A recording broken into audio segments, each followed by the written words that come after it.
नमस्कार दोस्तों, मैं दीपक कुमार स्वागत करता हूं आपका unique study circle bye Deepak Kumar channel पे। दोस्तों, अगर आप इस चैनल पर नए हैं तो चैनल को सब्सक्राइब जरूर करें, साथ ही बेल आइकन प्रेस करना बिल्कुल न भूलें, जिससे कि आने वाली सभी वीडियो के नोटिफिकेशन आपको एकदम समय पे मिले।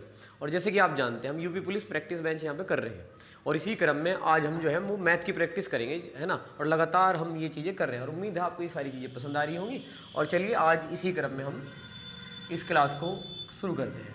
अगर आप चैनल पर नए हैं तो चैनल को सब्सक्राइब जरूर कर लें, है ना, और बेल आइकन पे प्रेस कर लें। और अगर आपको वीडियो पसंद आए तो लाइक जरूर किया करें, अपने दोस्तों में शेयर भी करें।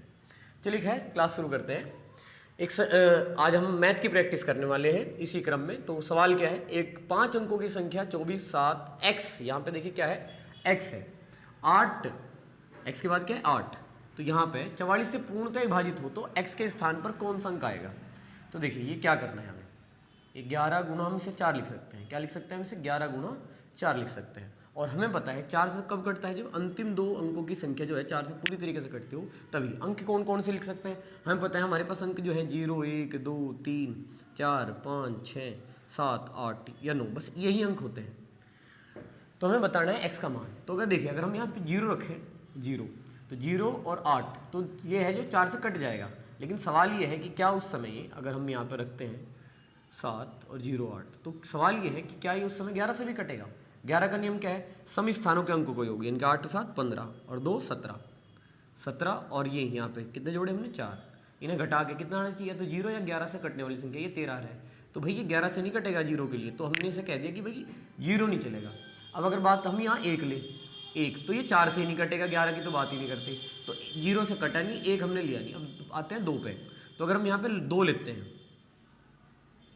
तो देखिए लास्ट का ये किससे, 4 से 28, 4 से कट जाएगा, किससे कट जाएगा 4 से। अब देखते हैं 11 से कटेगा क्या, तो 8 और 7 15, 15 और 2 17, 17 लिया हमने, और 4 और 2 कितना 6, और घटाया कितना आया 11 आया। तो ये भी 11 से भी कट जाएगा, 4 से भी कट जाएगा, 11 चौक 44 से कट जाएगा। तो किसके लिए, जब यहाँ पे x की जगह पर क्या है 2 है, तो x का मान क्या होना चाहिए हमारे पास 2। और हम 0 1 2 बारी बारी से इसे चेक कर रहे हैं, तो हमारे पास 2 ही हो गया। और 2 हमारे किस ऑप्शन में है, बी में है। और उम्मीद है आपको ये सवाल समझ में आया होगा किस तरीके से यहाँ अगर हम x का मान क्या लेते हैं 2 लेते हैं तो ये 4 से भी कट जा रहा है और किससे कट जा रहा है 11 का भी नियम। और उम्मीद है आपके दोनों नियम पता है। अब चलते हैं अगले सवाल पर। तो चलिए इस सवाल को कर लेते हैं। क्या कहा है सवाल में, 264 को 31:13 के अनुपात में विभाजित किया जाता है, तो छोटे भाग का मान बताइए। तो यहाँ पर छोटा अनुपात क्या है 13 है, तो आप 13 लिखेंगे। अनुपातिक योग विधि लगा रहे हैं हम इस सवाल में, एक एक नियम नहीं लगा रहे। तो 3 और 1 4, मतलब 44 हो गया जोड़ के, और टोटल योग यहाँ लिख दिया 264। चलिए काट देते हैं, 11 से कितनी बार कट गया 4 बार, 11 से इसको काटी, 11 दूनी 22, 11 चौक 44, फिर 4 से काटी, 4 6 24, और 13 गुना 6, 13 6 78, 78, जो कि आपके बी ऑप्शन में है। और अब बढ़ेंगे अगली क्लास पर। तो आइए इस सवाल को करते हैं। देखिए साधारण ब्याज का सवाल है, कहा यदि 1800 रुपये की राशि को प्रति वर्ष, तो ये क्या हो गया 1800 रुपये मूलधन हो जाएगा, प्रति वर्ष कितने दर पर, 8 दर पर, तो ये दर होगी हमारी। और 5 वर्षों के लिए, तो ये क्या हो गया समय हो गया, कितने वर्ष 5 वर्ष के लिए। तो इससे कितने रुपए का ब्याज होगा, तो हम जानते हैं साधारण ब्याज का जो फॉर्मूला है वो क्या है, सीधे फॉर्मूला लगा दीजिए, कोई ज़्यादा मेहनत करने की जरूरत है भी नहीं इस सवाल में। मूलधन गुना दर गुना समय बटे 100। मूलधन कितना हो गया 1800, गुना दर कितनी होगी 8%, और समय कितना है 5 वर्ष, और बटे कितना हो जाएगा 100। 2 जीरो गई, 18 पंजे 90, 8 9 72, मतलब 18 पंजे 90 हो जाएंगे ना, और गुना 8 में कर दी, तो 8 9 72, तो कितना हुआ 720 हो गया। तो 720 हमारे ऑप्शन में है। और इसी के साथ बढ़ेंगे अगले सवाल पर। तो चलिए इस सवाल करते हैं। तो एक बहुत ही बढ़िया सवाल है, HCF ही पूछा है आपसे, 52 78 156 का मैं से बताइए। तो पेपर का सवाल है तो जरूर करना चाहिए, है ना। HCF के कई मेथड आपको पता होंगे, आप इसमें सीधे अप्रोच लगा दो, एक बार 13 से काट दो, फिर 2 से काट दो, 13 दूनी 26 आंसर सीधे बता दो, या घटा के देख लो कि भाई इसे 8 में 2 गए कितने 6, 7 में 2 गए 5, 26, 26 से तीनों कट गया, आंसर आ गया 26 आ गया, इस तरीके से।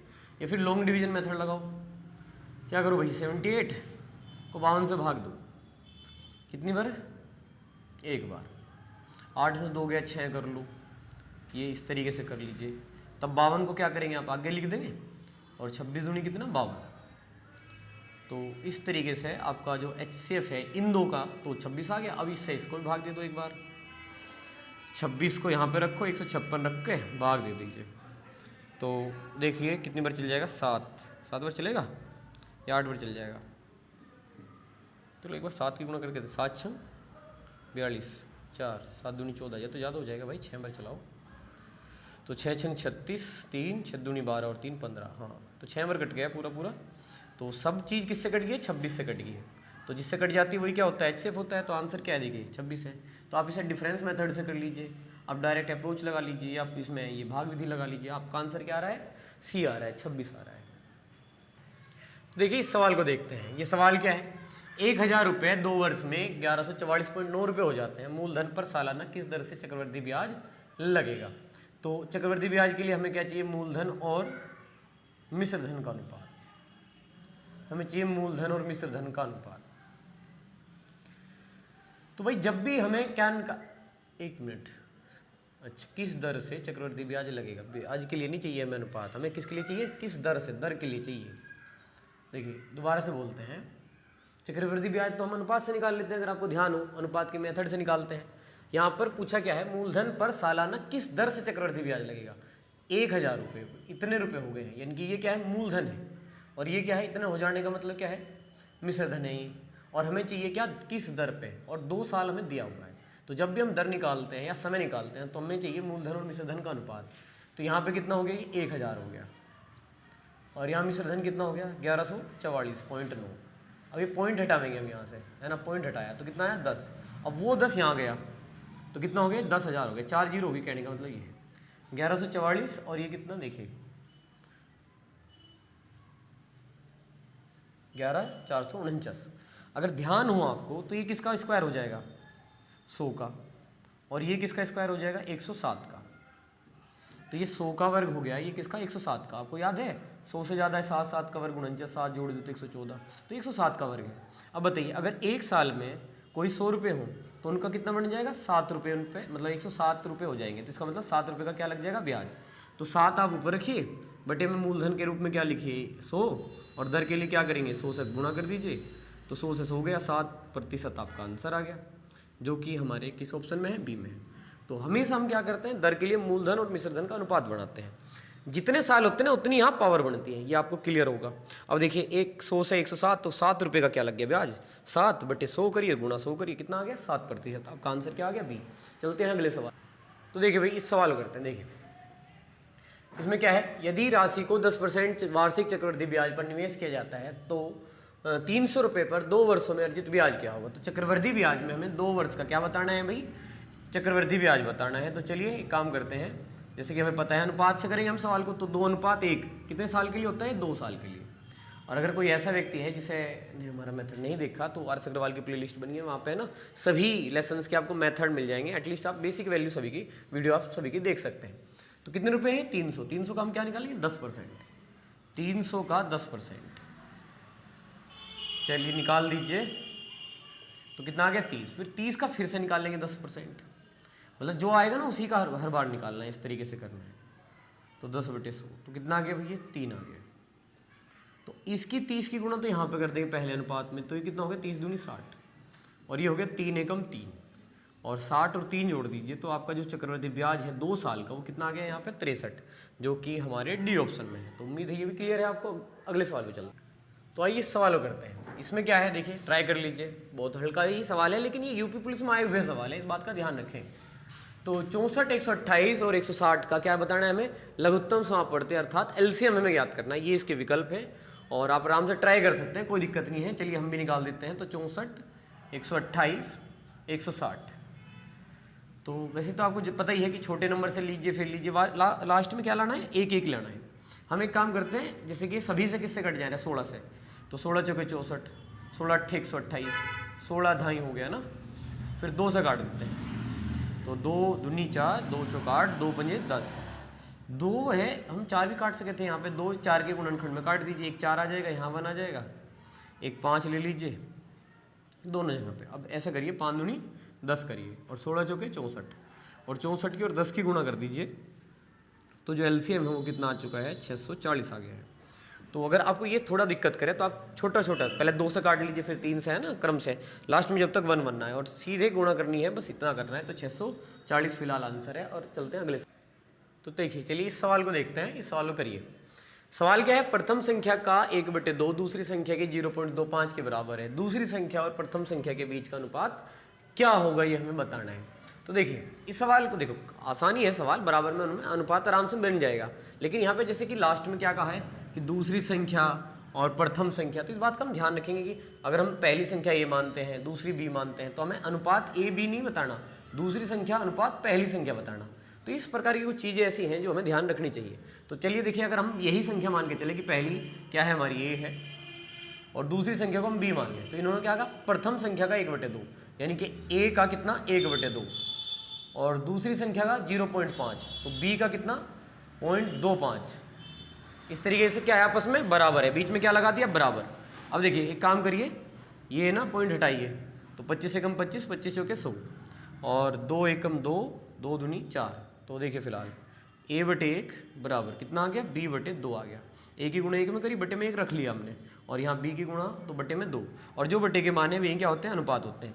तो यहाँ पे अगर हम a अनुपात b की बात करें तो कितना आएगा, 1:2। तब हम ये आंसर लगा दें, कई बार काफ़ी जल्दी हो जाए, है ना। लेकिन शायद लॉजिक है ना यहाँ पे छिपा हुआ, यहाँ पे कि दूसरी संख्या और पहली संख्या।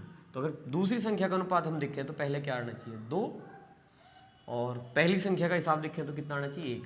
तो आंसर होना चाहिए हमारा 2:1। दूसरी संख्या पहले लिखें और पहली संख्या बाद में लिखें, बस इतना ध्यान रखें। शायद यहाँ तक करने के बाद हम गलती ना कर दें ऑप्शन चयन में, क्योंकि दोनों ऑप्शन विकल्प में हैं। तो आंसर क्या चलेगा इसका, दूसरी संख्या और पहली के हिसाब से 2:1, जो कि हमारा आंसर हुआ ए। अब चलते हैं, तो आइए इस सवाल को करते हैं। देखिए ए बी की तुलना में 2 गुना कुशल है, जो सी की तुलना में 3 गुना कुशल है। यदि सी अकेले कार्य को 30 दिनों में पूरा कर सकता है, तो वे कितने दिनों में एक साथ कार्य पूरा कर सकते हैं। देखिए यहाँ पे ए बी और भाई क्या, भाई सी। तो ए जो है बी की तुलना में कितना है, दुगुना। ए बी से दुगुना, एक यहाँ पे तो यहाँ पे 2, ए जो हो गया बी से कितना हो गया, दुगुना। जो सी की तुलना में, तो जो मतलब किसके लिए, बी के लिए आया है, सी की तुलना में 3 गुना कुशल है। तो यहाँ 1 आ गया और यहाँ कितना आ गया, 3 आ गया।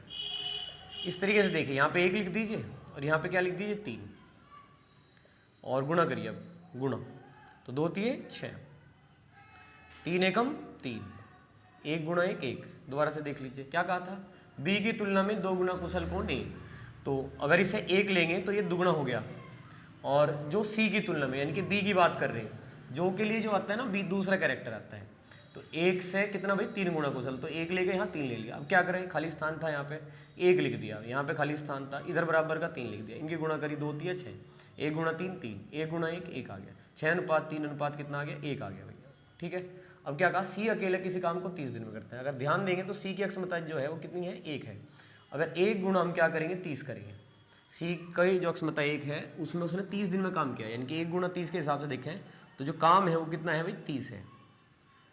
और अगर हम बात करें तो वे कितने दिनों में एक साथ कार्य पूरा कर सकते हैं, तो तीनों अगर बात करें तो 6 और 3 9, 9 और 1 कितना भाई, 10।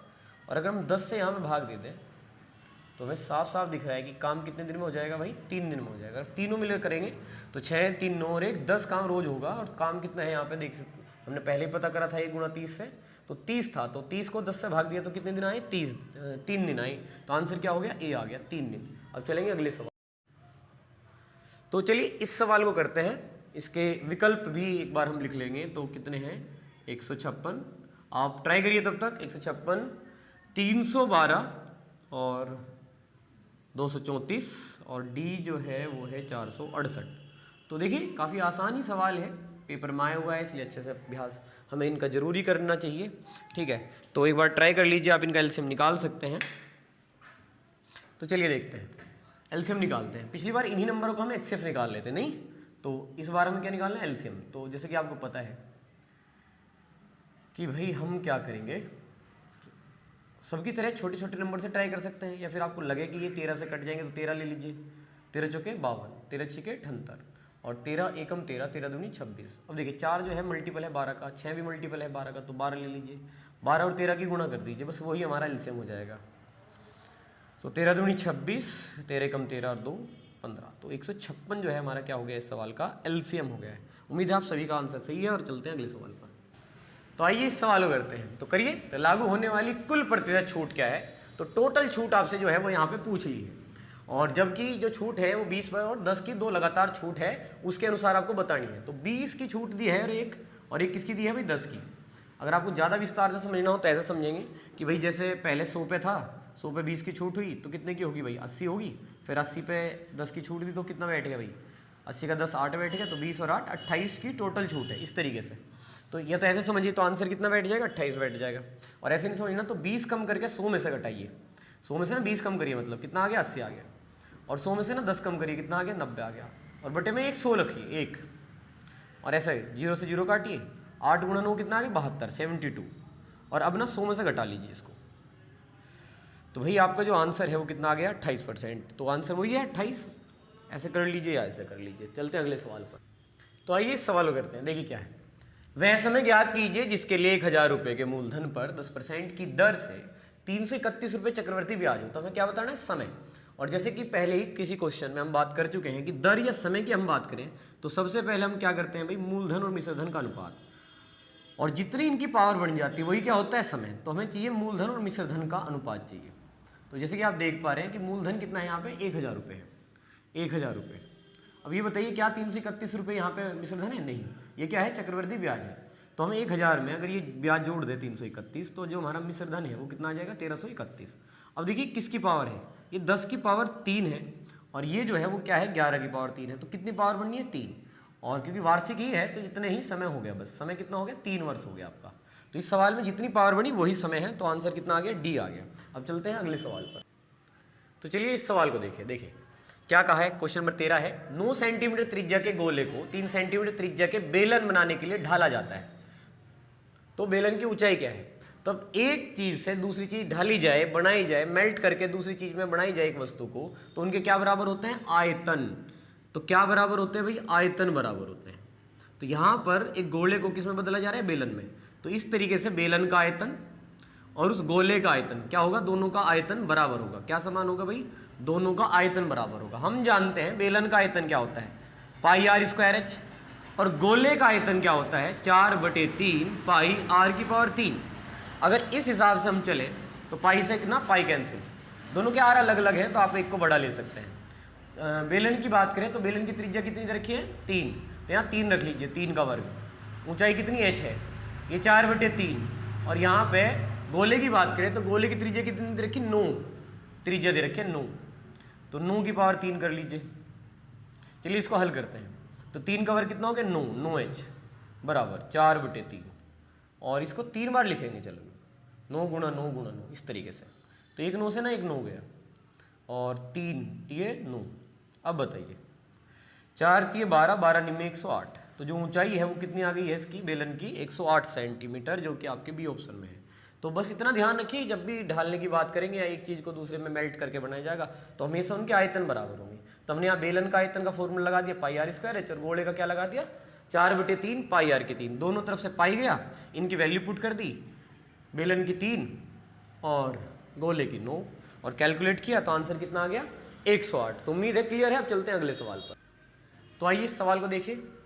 सवाल है, एक वर्ष में 4% की चक्रवृद्धि ब्याज पर निवेशित 25,000 रुपये की राशि अर्धवार्षिक रूप से, यहाँ पे है अर्धवार्षिक रूप से समायोजित होने पर कितनी हो जाएगी, ये है सवाल।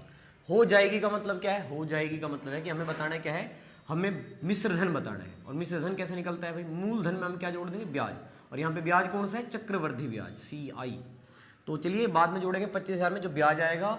फिलहाल देखिए यहाँ पे अर्धवार्षिक का जिक्र है, और अर्धवार्षिक में हम क्या करते हैं, दर को 2 से भाग। तो 4% को हमने 2 से भाग कर दिया तो ये आ जाएगा 2%। तो दर में 2 से भाग करते हैं और समय में 2 से गुणा करते हैं। तो 1 में 2 से गुणा करा तो कितना आ गया, 2। अब ये 2 का अनुपात कितना होता है भाई, 2:1। इस तरीके से हम लिखेंगे। और दर कितनी है, 2%, जो कि हम किसका मान निकाल लेंगे, 25,000 का। तो 25,000 का हम निकाल लेंगे 2%। तो 25,000 गुणा 2 बटे कितना भाई, 100। इस तरीके से हम करने वाले हैं। तो ये 2 जीरो कैंसिल हुई, 25 दूनी 50, तो ये कितना आ गया है, 500 आ गया है। और अब इस 500 का 2% हम निकाल लेंगे, 500 का 2%। तो भाई ये 2 जीरो आ गई, 5 दूनी कितना आ गया, 10। अब देखिए 500 की गुणा ना आप इसमें कर दीजिए 2 में, तो 500 गुणा 2 कितना आ जाएगा, ये 1000 आ जाएगा, 1000। और 10 की गुणा इसमें एक में कर दीजिए, 10 एकम 10, इस तरीके से। तो भाई ये आ जाएगा आपका, देखिए 1010, 1000 कितना 10 आ जाएगा। और मूलधन पहले से कितना है, 25,000 है। तो भाई 25,000 को जोड़ दीजिए आप इसमें, ये क्या आ गया है आपका चक्रवृद्धि ब्याज, और ये क्या है मूलधन, और में हो जाएगी का मतलब है क्या बताना है, मिश्र धन। तो जोड़िए 01062, तो 2610, तो 2610 के हिसाब से देखें तो 26,010 किसमें है, बी ऑप्शन में है। तो बस इसमें करना क्या था, अर्धवार्षिक है तो दर को क्या कर लिया था, 2 से भाग, समय को क्या 2 से गुणा, अनुपात विधि से हम कर ही रहे हैं लगातार। उम्मीद है आप इससे परिचित होंगे, या फिर हमारे YouTube चैनल पर जा करके एक बार इसकी जो क्लास है बेसिक वो देख लीजिए। 2:1। फिर 25,000 का कितना निकालना हमने, जो कि दर थी हमारी 2%। फिर जो आया उसका फिर से दर के हिसाब से 2%, इनकी गुणा यहाँ पे कर दी, और ये 1010 क्या आ गया था हमारा चक्रवृद्धि ब्याज, मूलधन में जोड़ दिया, तो ये क्या आ गया हमारा मिश्र धन। तो उम्मीद है क्लियर है। चलते हैं अगले सवाल पर। तो चलिए भाई इस सवाल को ट्राई करिए। सवाल क्या है, एक कार्य को 15 दिनों में कर सकता है, बी उसे अकेला 40 दिनों में। तो ए के कितने दिए, 50 दिन, ए के कितने दिन दिए हैं, 50 दिन, और बी के कितने 40 दिन दिए हैं। तो ए के 50 दिन दिए हैं, और बी के जो दिए हैं कितने दिन दिए हैं, 40 दिन दिए हैं, बी के 40 दिन में कर सकता है। ए के द्वारा कार्य आरंभ किए जाने के बाद 20 दिनों बाद बी उसमें शामिल हो जाता है। तो कुल कितने दिनों में कार्य होगा, तो हम क्या करेंगे, देखिए एलसीएम लेंगे, तो 200 लेंगे, तो 50 से भाग दिया, 5 चौक 20, 4 पंजे 20। अगर बात करें कि एक द्वारा कार्य आरंभ किया जाए और 20 दिन तक किया, तो ए जो है एक दिन में कितना काम करता है, 4, और अगर उसने 20 दिन तक काम किया हो तो काम कितना कर दिया होगा, 80। तो 200 में से अगर 80 काम हो चुका है तो बचा कितना, 120। अब बी भी शामिल हो गया, तो दोनों लग गए, तो 4 और 5 मिला के 9 काम यानी कि रोज होगा। अगर उस हिसाब से देखें तो 3 से काट देते हैं, इसको भी काट देते हैं, 40/3, जो कि कितना हो जाएगा, 13×3 = 13.33। तो कहा है कि कुल कितने दिनों में काम हुआ, तो 20 दिन तो अकेले ए ने किया था, 20 दिन तो अकेले किसने किया, ए ने, और बाकी 13.33 दिन किया ए और बी दोनों ने। तो कुल कितने दिन लगे, 33.33 दिन जो है यहाँ पे लगे हैं, जो कि हमारा आंसर क्या हुआ, सी। तो एक बार और देख लीजिए, ए के कितने दिन थे, 50, बी के कितने थे, 40, एलसीएम लिया तो कितना, 200, भाग दे के 4 और 5 आपको क्लियर हो गया होगा। तो पहले इन्होंने क्या कहा, ए द्वारा कार्य आरंभ किया, तो ए के दिन देख लिए कि ए की अक्षमता देखिए कि वो कितना काम करता है, 4 काम करता है, और उसने कितने दिन काम किया है, 20 दिन काम किया है, 20। तो ए एक दिन में 4 काम करता है, 20 दिन में उसने कितना काम किया, 80 काम किया। तो 200 में से 80 घटा के कितना आ गया है, 120 आ गया है। अब ये 120 में बी क्या हुआ, बी शामिल हुआ। शामिल होने का मतलब क्या है, ए और बी दोनों काम करेंगे, तो 4 और 5 9 काम रोज होगा। तो 120 को 9 से भाग देगा, कितना आ रहा है, भाग देगा अच्छे से देखिए 13.33। तो 20 दिन पहले और 13.33 ये, तो कुल कितने दिन, यहाँ पे क्या है, कुल कितने दिन, तो कितने दिन हुए, 33.33, जो कि आपके सी ऑप्शन में है। और उम्मीद है आपको आज की क्लास पसंद आई हो। आज इतने रखेंगे, धन्यवाद, जय हिंद, जय भारत।